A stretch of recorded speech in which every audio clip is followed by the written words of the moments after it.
Hello, this is Brian Tonsoni with Sports Talk with Tonsoni, and we are in our second interview of some excellent journalists around the country volunteering their time to help students at Delphi Community High School and surrounding areas as we start a new webpage where we are going to do some reporting. Our freshmen through seniors are going to do some reporting on sports. And so joining me tonight is Sammy Jacobs from Hoosier Huddle. Sammy, how you doing tonight? I'm doing okay. How are you? Excellent. Our first teacher day will be tomorrow. I know you've been back in school as well, and so just want to get some things on tape so students can listen to it and learn from people outside of just their club sponsor and the people in their community. So let's start with this question. If you could address a high school writing club like our Sports Talk with Tonsoni or Delphi Bracketology, what is the one major piece of advice that you would give to a new writer in preparing his work for publication? One piece of advice that's a tough question. That's a good one to start off with. My most important thing is that you have to be passionate about what you write about. It comes through in your writing.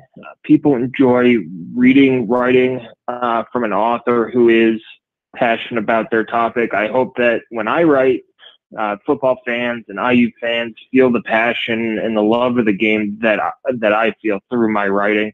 I think that and this is true for any profession. If you don't have a passion for it, or if you don't love what you do, it's going to be a battle every day. And sometimes sports writing it's not for everybody. It's tough. You don't get paid a lot. And I took an unconventional route to where I am, but it's the passion that I have for IU football and for college football in general that just keeps it going, and I enjoy it every day. So have a passion for it, enjoy every day, and you're lucky to cover sports. Every little kid who loves sports, who wants to be an athlete, who watches sports one day, you get to live part of their dream every day. And, you should not take that for granted. And Sammy has his own website following Indiana football, HoosierHuddle.com. For any students who are listening to this, check out what he and his staff write. It's very good stuff. Regardless of who you're a fan of college football, be a fan of Sammy and his staff. I'm going to go on to this next question. When you get ready to do a story, how do you prepare to do the writing as far as gathering information and sources? What's important for you as you get ready to write? Well, different stories are going to take different types of research. If you're doing more of a human interest piece, you have to gather quotes from that person, maybe close family and friends of that person, acquaintances, background of their story, maybe where they grew up, history of that town, the high school they went to, the college they went to, all those type of things. And sometimes those stories you could work on it for, weeks. Maybe a week, 2 weeks, 3 weeks, and it becomes a big project. We haven't really done a lot of human interest stuff just because it takes so much work, and we don't have all that much time. But when we have, we've talked to these people around your subject, get to know them on a personal level, get to know them on a professional level, things, and not all of it has to be in the story. Sometimes connecting with that subject off topic really you get to know that person better. Now, as far as game day stuff, which I emphasize because as a fan, I like to read previews and analytical thing, stats analysis and game previews and post game and all those things. So what we do, Brian, for our pre-season coverage is I break down every team IU plays. a 12-game schedule, so I go through all 12 teams. I don't touch the teams that IU doesn't play in the conference. It's not that I'm not interested in them. It's just not relevant to my topic. So I buy all the preview magazines, Athlons, Phil Steele. If you're a college football writer, Phil Steele is an absolute must buy. Athlons is very good. Lindy's is very good. The Sporting News has one. I think it's Street and Smith again. But I buy all these magazines. Now, I form my own opinions. I kind of know, I go back and watch games in the off season of teams that IU is going to play and form my own opinions, and then read these magazines because they're written by people who know these teams better than I do. And so I go through, 4, 5, 6 different articles on these teams to come up with, who's some impact newcomers. If there's an impact newcomer that everybody lists, pretty sure he's going to play. And maybe there's a diamond in the rough that somebody thinks that it's using all these things as evidence to back up what I'm feeling about a certain team. So a lot of work goes into that. It takes me about a week to write these previews for each team. If I just sat down and did it in one day, it's 3 or 4 hours, but I have just to write it, to research it. I've started researching since probably Memorial Day, which is the end of May. I've read about these teams. Bill Connolly has put his stuff out since February. And so some of these previews have come out in February, and then keep up with current news. A lot of times things don't happen between May, the end of spring ball, and the beginning of fall camp. Sometimes players change, and you could look real silly if you start talking about a player who hasn't been with the team in a couple weeks, or you miss that news and things like that. So staying current on that research helps as well. And you could file a story away in something you saw that it was interesting. Maybe it's not a great story in the meat of the season, but it's a cool story for February or something like that. So you could always file away stories and keep one in your hip pocket for later on. There's a lot of good questions that come out of your response right there, and I'm going to just shorten this one, but knowledge is important. You really gotta look into what you're doing and come across like what you're doing, in my opinion, and that's that research piece that you talked about with all the magazines. When you select your stories, is it something that you think that the readers will want to read? Do you think it's something that you want to write and are interested, or is there some combination at times in selecting your story topics, or in general for anyone who is, our guys are not focusing on one program. Our guys get to pick and choose their articles and topics. So what would you say to them on story selection? Find something you're interested in. If it's, Purdue softball, or, maybe Wabash has a good story going on, find something that you're passionate about. It always comes back to that. If you don't want to write a story or you're not interested, it's just not going to be well written. It's going to be a burden on you. Writing is something you should enjoy doing. It's something that I enjoy doing. So pick a story that if you were a reader would want to read. And then, that's how I started my site, was I wanted to cover it like how I, as a fan, wanted Indiana football to be covered. And so you pick a story that interests you, and your interests are probably pretty similar to a lot of people. And if you're passionate about it and can portray that story well, people are going to appreciate your writing. And something you mentioned previously, the accuracy of your research, the accuracy of quoting people leads to trust, in my opinion, with sources and coaches and players.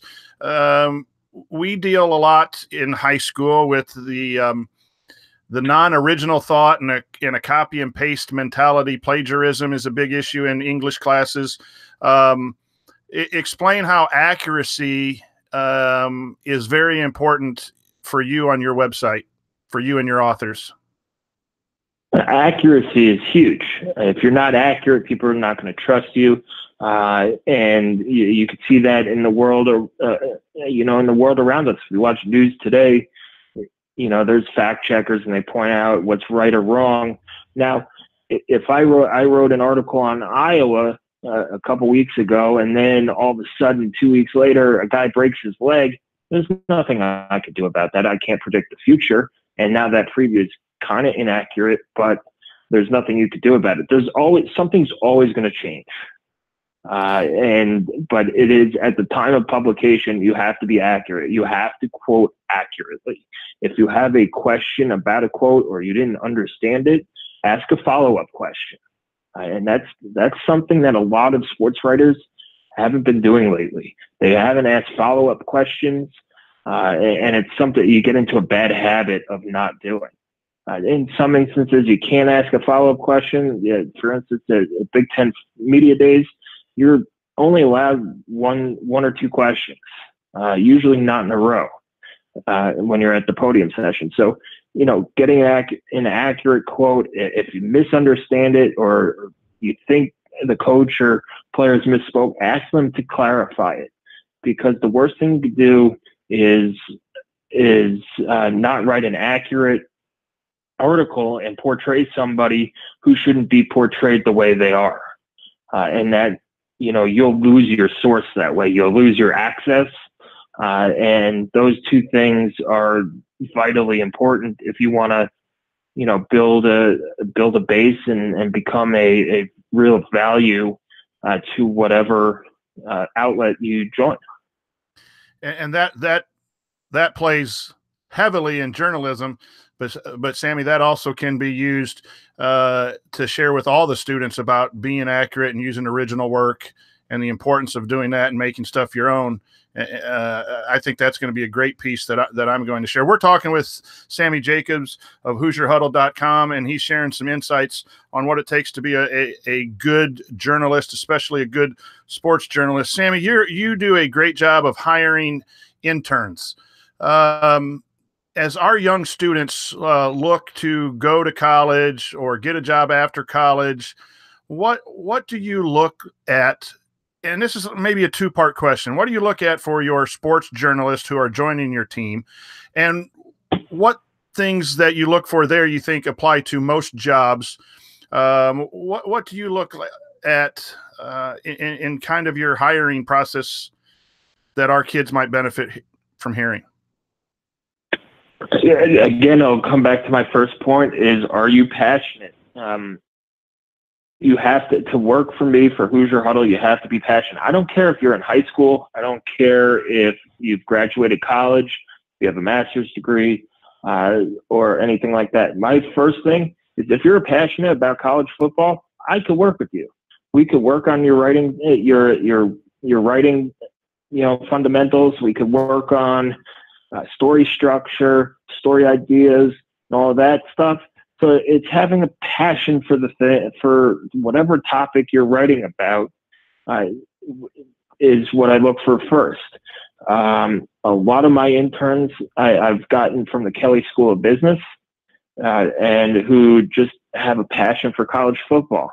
I've gotten some interns from the IU School of Media who are very good interns, and they're passionate about sports and college football, and they're happy to learn and all those things. And I learned from them. I'm been out of school for a while. I probably went to school at the wrong time in terms of technology and social media and doing all these things on video, where it was a real pain in the butt to do anything via technology when I was a student. It took forever to upload, and it was really complicated to edit. Now you could just use your phone and upload videos on YouTube, things like that. Put out quotes with 280 characters on Twitter is fantastic.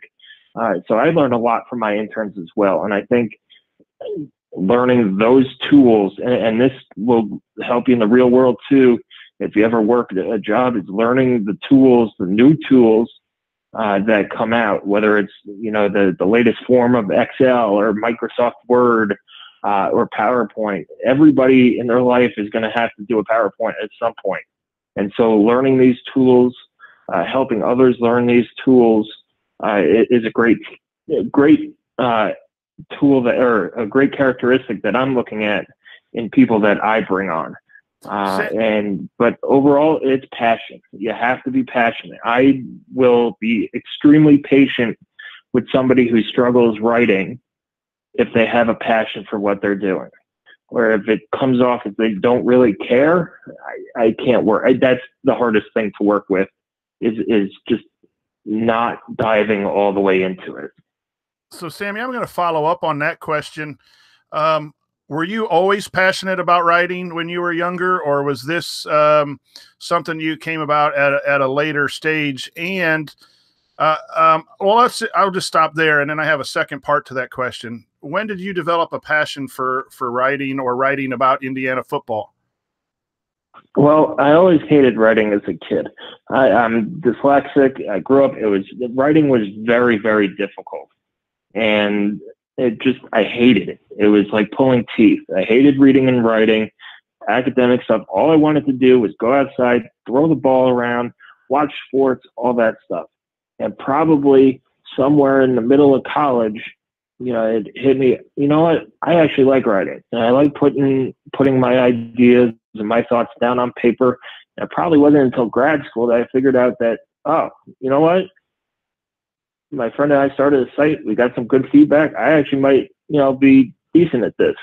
And so the more positive feedback I've gotten from people, from friends, peers, all those things, it's encouraged me to be better. And I don't know if I didn't have that encouragement, I probably would have dropped it.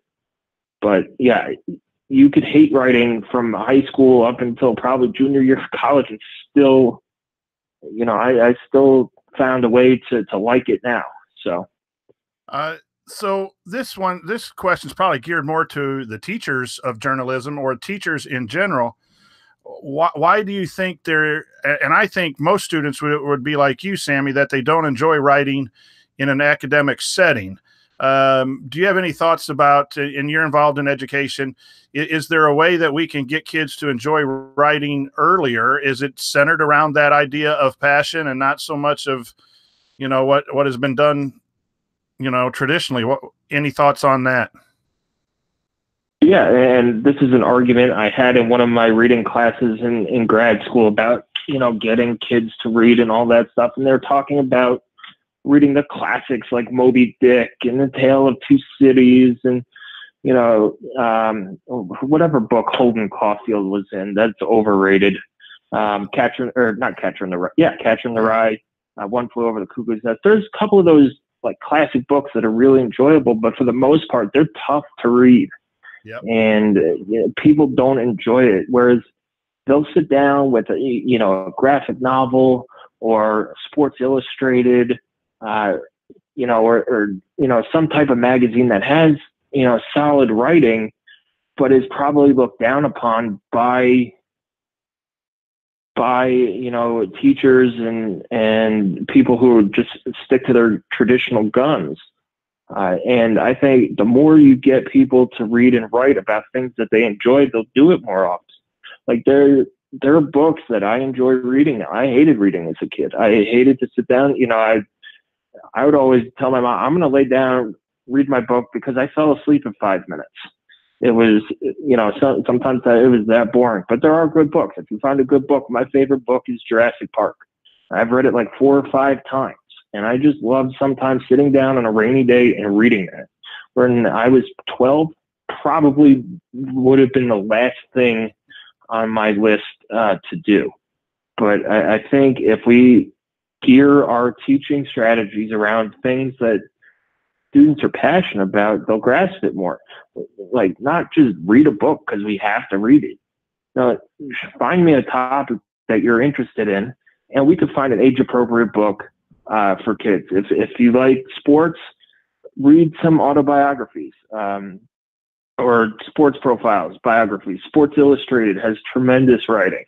I'm sure Delphi High School library or media center subscribes to that. Local newspapers have some solid writing. Things like that. It doesn't have to be a 800-page novel.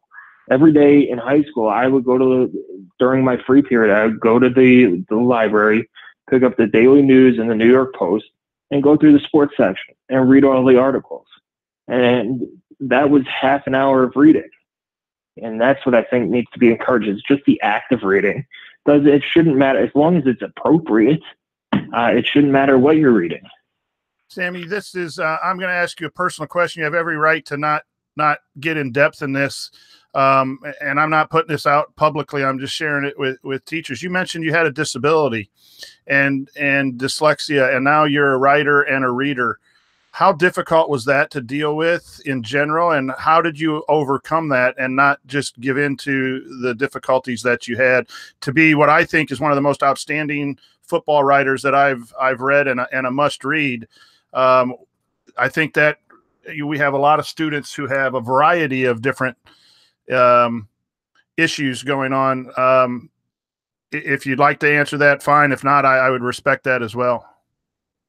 I'm happy to answer that. I'm happy to share my story, and hopefully it helps somebody fight through the frustrations and get to where they need to be or want to go. Being a dyslexic kid growing up, it was always frustrating. It was, I was in a separate reading class from people. There were times when I was younger when, teachers would ask me to read in front of the class and just got embarrassed when you got caught up on a word and things like that. But luckily, I went to a school that caught it. They caught it late, but they had some excellent recommendations. I ended up spending probably 4 or 5 summers up until my sophomore year of high school going to summer camps where we did academics in the morning, and then some really cool stuff out in Colorado in the afternoon. So it basically started from scratch. We started from phonics, spelling, vocabulary, all of those things. So it was really, really hard work to get to where I am today to deal with it. And I get a lot of these students go undiagnosed with dyslexia, and it's frustrating. And my message to teachers who are trying to help students with this, be patient with them. I had tutors growing up. I was lucky. I had tutors growing up, usually almost every day after school, and worked with some great people who helped me and would help study with me until all hours of the night for finals and midterms and all those things. So help those students. They're frustrated. They don't want to do poorly in school. I hated doing poorly in school. It was embarrassing to get a test back and you got 70s and 60s when, really if you slowed it down and broke it down and worked with them, it always looking back, it was like, I could have had an 80 or 90 or even 100. They're what teachers called me careless mistakes were due to some of that dyslexia and not learning the right strategies to deal with it. Slow things down. Follow words with your finger when you're reading. All those things helped. And I had tremendous support at a place called Durango Mountain Camp. Went there for 4 summers, and they really helped me get to where I am today. And to students dealing with dyslexia, it's frustrating. I get it. I know. But don't be embarrassed. It doesn't mean you're stupid. It's usually dyslexic people are very intelligent. They're just, the brain's wired a little differently. And teaching them phonics, going through all these drills and words and stuff, trust me, it pays off. We're talking with Sammy Jacobs of Hoosier Huddle, and just an outstanding story. I appreciate that. That means a lot to me, and that's something that we can share with students and faculty as well. And I got one more question for you, and I'll let you go for the evening. What's the biggest mistake young writers make? And by sharing that, maybe as we start with our young writers, we can look to maybe, or at least be aware of that potentially happening. So what's the biggest mistake that young writers make in the sports world? Probably overreacting.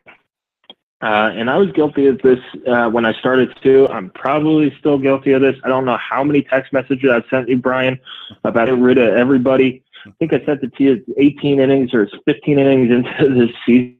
which I'm not wrong about, by the way. But it's overreacting to things before you see the whole picture settle out.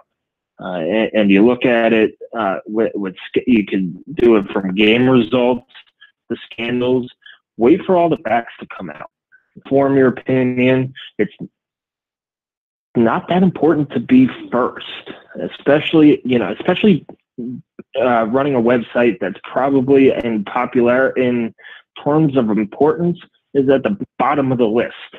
To me, I'd rather analyze the situation, put something good out, and instead of rushing to a judgment before all the facts come out. So I would say don't overreact to everything. A win, a loss. One of my biggest complaints, and I was guilty of this too, is saying that wins over these ranked programs this is going to turn IU's program around, or it's the biggest win, most important win in IU history, and all that stuff. No, that's not true. If we're talking IU football, the biggest win in IU football history right now is the 1967 win over Purdue that sent them to the Rose Bowl. True. That's just facts. If you want to, you can't overreact like that, because the danger is, and it's happened to IU, is that these wins get followed up by loss. At some point, why is this the most important win? It's just a blip on the radar. Same with, players go through hot and cold streaks. It happens. You can't really overreact to it as a player. Can't overreact to it as a writer either. Try to break down what is happening instead of how significant it is. That should be a little bit part of your writing, but what is happening, why it is happening, and how they could fix it. That's what I try to bring to my writing, and then touch about a little bit of significance. If they can't fix it, they're in trouble. If they can fix it, this happens. But all that is future speculation. We can't predict the future, but you can gather all the facts and tell how it is in the present.